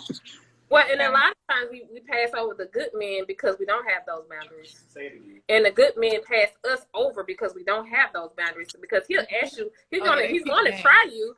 He's going to try. He over here in the background. Say that again. Right. I heard he's going to try you and ask you these questions, but by you being so fearful versus intuitive versus authentic in yourself, you're saying yes because you have not done that healing. You're like, oh yeah, you can come by me and then go to bed. He's thinking, okay, if I have a child by this woman, she would do this. She would do that. So he gonna automatically put you in the category as late night jump off when your kids go to sleep. Oh, come on, jump off. Oh no, the jump pull up. He missed the pull up. No. What we're gonna do is a proper date, honey. We're gonna do a proper date. Better take me to tea. You thank you for counseling. Thank you for canceling yourself out. Oh, where you gonna be next? I'm gonna meet you at the gym. No, don't meet me there. You're gonna meet me on a date that you bring that I meet you at. Right. We ain't talking about no 5-star. Come on, divine feminine. No 5-star steak hotel. We ain't gotta do all of that. What you have to be conscious of what you're doing versus like, well, are you just really wanting attention? Then we got women going out just to get a meal. No, we have to stop doing that too.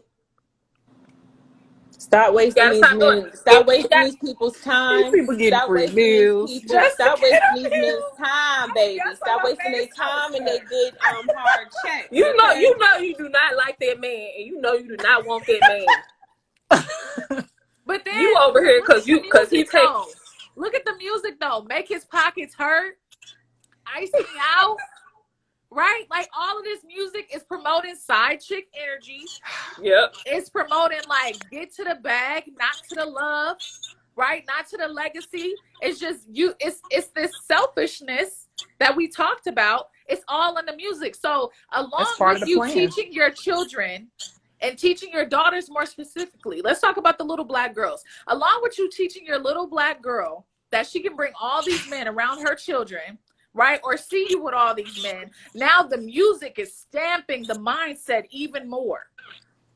And now she's growing up to think this is how I need to act and this is how I need to be. So she has these different ways about herself. Now she can't get to a good man because her mama didn't show her how to do it. And then daddy wasn't in the home to say, hey, check this out, baby. We're not doing that. So there goes the system again, doing what the system is supposed to do. You know how it's given what it's supposed to have gave? Yeah. Right? The system is giving what it was supposed to have gave. It's doing Yeah, what it's and they supposed to say do. there's no good men out here, but the good men, they're really hidden. And like I said, if you have not done the work, they're gonna ask you them questions. You're gonna show that you have no boundaries at all. They're gonna come in there, do what they do, or they're gonna just leave you alone. Period. You know, A king is gonna leave you alone. he said the king is gonna leave you alone. Look at him, sidebar. he said the king is gonna leave you alone. You say, oh, just come on over, King. You're not protecting yourself. Right. Ooh, you're not protecting. You just brought it back. You're not. She brought it back. We walking out the house, got the boobs out. You know what I'm saying? We just have no sense of being modest anymore. You know, we just out letting it all hang out. But then every time you in a restaurant, hey. That's the culture, though. That's the thing. That's the culture. That's what they are promoting. Like Sister Kai said, we don't see big hair, long gowns, beautiful, classy. We see cheeks out, thongs, twerking at award dinners, and all of these twerking at protests, all of these different things. Like you see WAPs. Okay, we got WAPs. We got all of these people who are being put on pedestals because that's what the agenda is. So don't get it twisted. Now they're coming after y'all. He said they came after the men first and they're recovering. And now they're coming after the women. And are we strong enough to yeah? Are we? I mean, they're coming after the men still because they're the perpetrators of it. Like they're the ones who are in the music videos, who got you know what I'm saying? So it's an attack on us all. On all of us, the whole black family still. Turn the TV Yeah. off. He said he's gonna explain what he said. Sidebar. Can I explain real quick? All right. So what I mean by they're attacking us, right? Because yes, you have rappers who's getting on here who's perpetrating the entertainment industry, but again, that's a system, that's a vice that they're using to portray an image, right? And the majority image that they're portraying, even with female black women, is basically thought culture, right? So what I mean by they attacked us. So when they attacked us and we started to get smart, because about 50 to 51% of black males are in the middle class, right? And that is 10 years ago, that about 51% of us would be in prison. So when we got smart, especially the younger men coming up about, I would say 40s and below, once they start seeing that, okay, we're choosing not to do the crime, right? We're moving out of the hood, we're moving into middle class neighborhoods. So they start seeing the man start to recover from a lot of those traps. Some of us are still in there, but like I said, 51% of us are in the middle class. So what do you do next to continue to separate? You turn the women against those men. So if you see a lot of those in the middle class, they've never been married and they never had children. So when I say they're promoted at culture and it's women's turn, it's because they know that if we get it together, and we are getting it together, then they're going to hit you on that end. Mm. So when we say, all right, we got it together, and we turn and we see a lot of what's going on, a lot of that culture, marriage-minded men thinking black men, we're not messing with it. So the dudes that you see, because the reason why we're not messing with it, because it's liability. All right, because if I'm a man out here growing business, growing money, I want to establish legacy, I want to establish equity, then dating the wrong woman or having the wrong woman in my life is a liability. Can threaten that. It's easy to be threatened. She called the cops. Oh, he hit me. Right. You know, he's not doing what I want him to do. Right. So men who actually have something to lose, we're staying away from that. Right. We'll see it from afar and be like, nah, we good. Dudes who take advantage of that, and they have money and they're sleeping with all these women, don't confuse money with character. Mm-hmm. That's the one. Because they oftentimes, dudes that have narcissistic personalities, a lot of them are successful. Because they go after the bread. Reason why they go after the bread is because they know that's going to get them the prettier female. So they're going to do that, and they're just going to have fun, do what they want to do. But dudes of character are going to stay away from those type of women, and no one's teaching a lot of these young women or women today what a good black man is looking for, let alone, have you seen one? Have you been around one? Do you know one? Do you have access to one? That's what it is right there, because a lot of black women don't really know what a black man is supposed to feel like and look like. And I actually had this in my notes, and their masculinity is being targeted and called toxic masculinity, because they don't even know what masculinity is, just like they don't know what femininity is. Right. So that's real. And the funny part is, if they actually understand and know what masculinity is, I'll give you one trait. The masculinity does not move. So if you got a man that's emotional, up and down, left and right, all over the place, that's not where you need to be.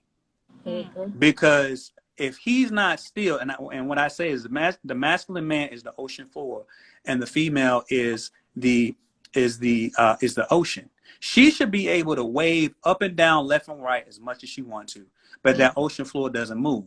But when that ocean floor moves, it creates a tsunami. Wow. So he's supposed to be still, okay? You should be able to come to him with your problems, with anything, and he say, babe, I got it. Because that's what he's made for. But a lot of the men who are not in that category, they don't have a masculine person in their life to teach them, right? And they're dealing with trauma too. Oftentimes they're dealing with their own trauma and triggers and a whole class of other things. Well, because our family unit is designed to produce trauma. It's moved into 9 times out of 10, you're gonna come through with trauma. The majority of us, you're gonna come through trauma, and it's because we haven't, our parents, our grandparents haven't fully recovered from their trauma. Like one of the things, they gave up. I think the generation, the silent generation, they just said, "Oh, we're gonna give up. We quit. We're gonna assimilate to anything you want us to assimilate to, and." You know, hey, we're gonna have fun. We're gonna barely raise y'all. You know, hey, we love y'all. We're gonna barely raise y'all, not teach you nothing.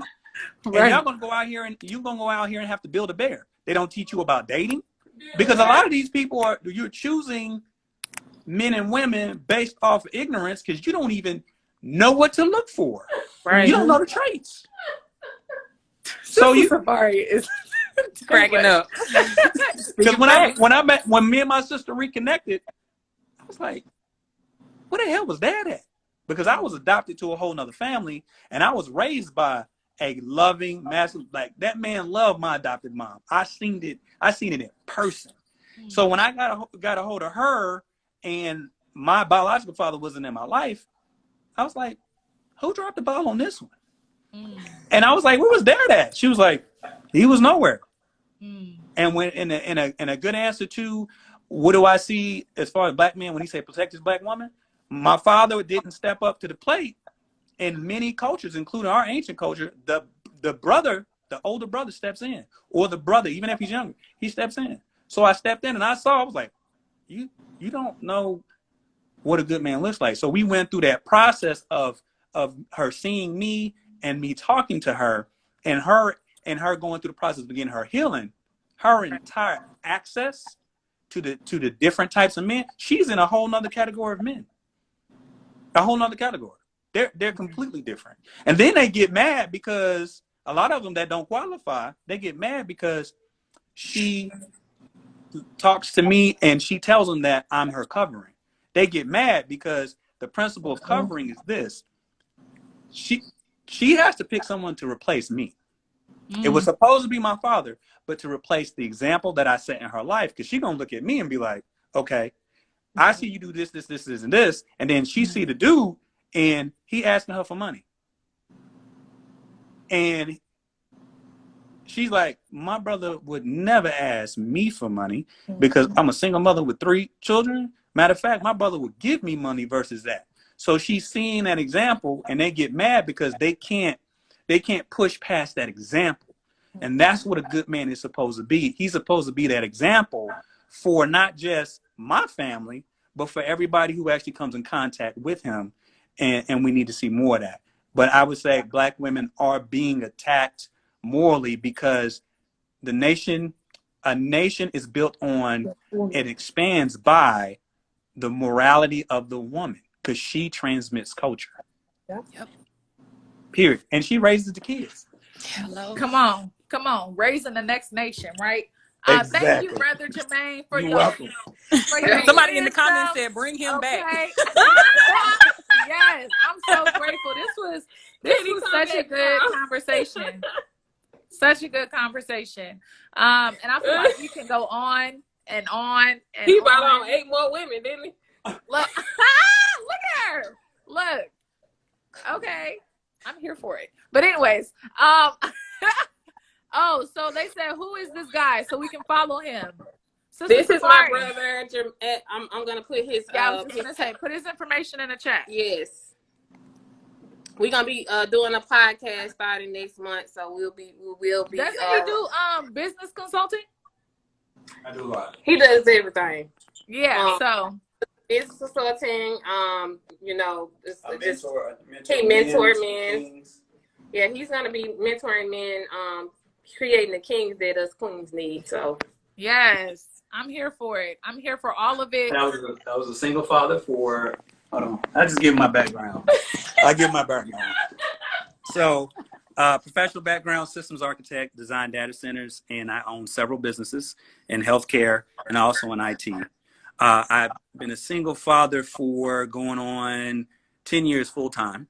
I actually had them, like their mother was not in their life for about the first 3 or 4 or 5 years that I got them.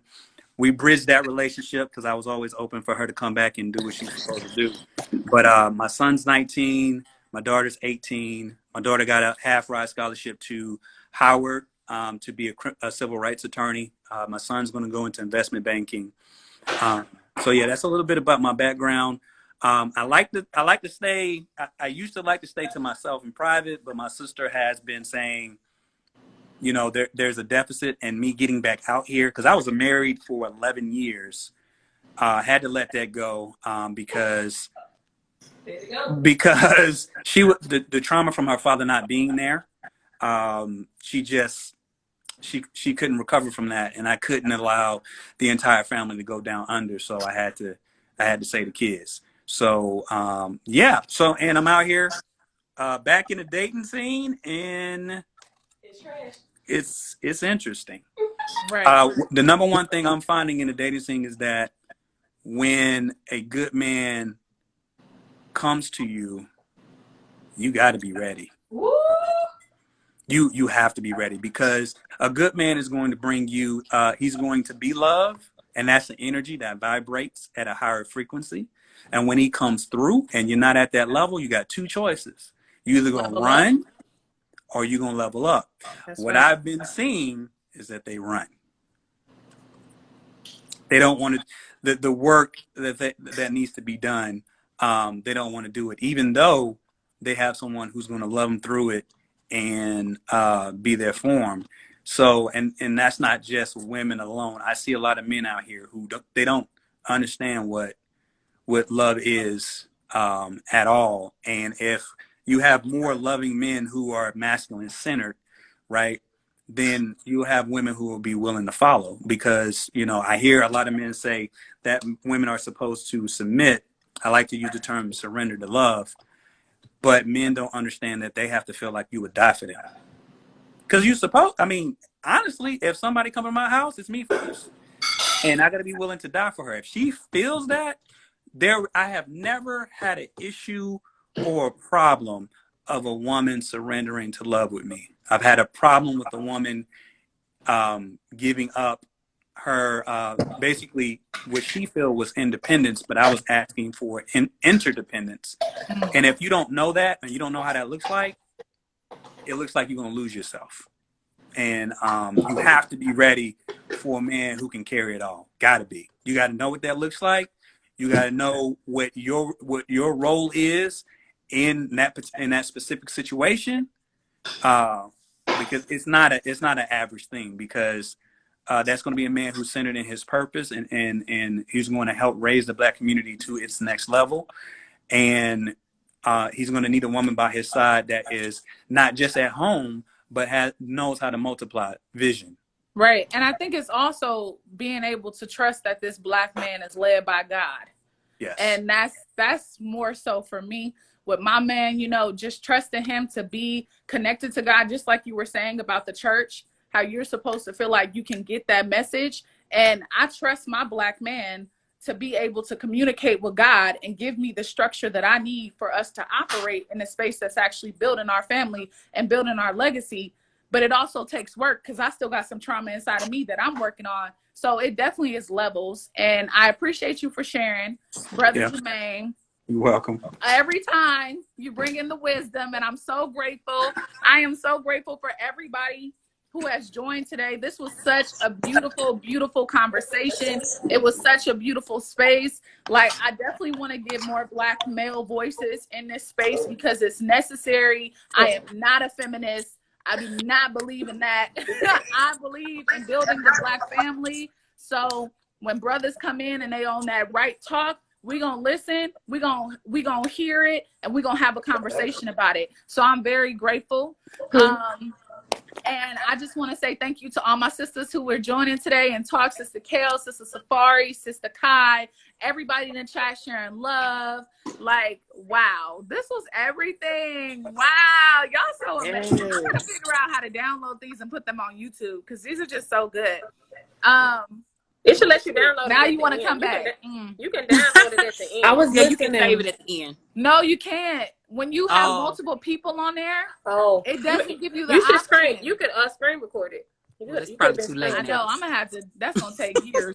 But no, I'll see, because I gotta figure out the storage on my phone and all this stuff. But I'm so grateful for y'all, for all of y'all. I gotta hop off of here because I gotta do some stuff in the house. It's 11 o'clock at night where I'm at. I know. Yes, me too. I'm a sleepy girl in the and it's sleepy too world. late for me. Like, I gotta go, and I gotta, what we say, I gotta be the woman of the house. Yeah. Yes. No, but for real though, don't make that face. Don't do that.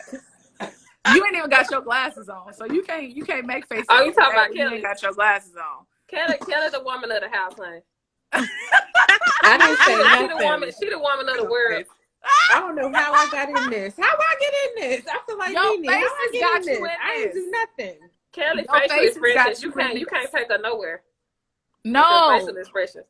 No, you can't. Like, but whatever. We love her. She's everything.